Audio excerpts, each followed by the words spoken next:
Els vehicles han sigut un dels grans afectats per la pedregada. Al llarg del cap de setmana, les grues es van emportar gairebé 200 cotxes, però els afectats eren molts més. Ara, els propietaris dels cotxes afectats han de lluitar per aconseguir amb les assegurances la reparació dels seus vidres. Aquest matí, arran de l'allau d'afectats per la pedregada, una empresa de reparació de vidres de vehicles s'ha acostat fins a Sant Pere de Torelló i ha instal·lat una carpa a l'entrada del poble per facilitar les tasques d'administració i ajudar a canviar els vidres amb rapidesa dels afectats. Els que s'hi han acostat només havien de portar el cotxe i els papers de la companyia asseguradora. Ens vam assabentar pels mitjans i vam decidir de venir aquí per donar un servei als veïns.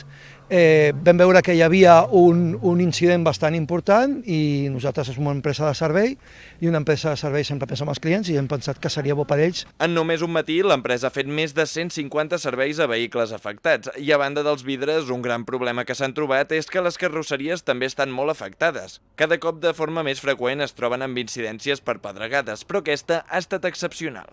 I aquesta pedregada no és normal, ha estat bastant virulenta.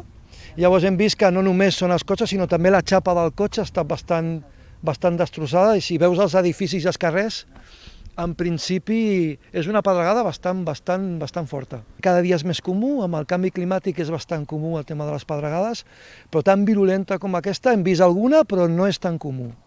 És de les més virulentes que hem trobat. Després de prendre en vistes, ara hauran de parlar amb les asseguradores per garantir que els afectats tenen coberts els vidres, aconseguir els nous i que els vehicles puguin circular amb normalitat.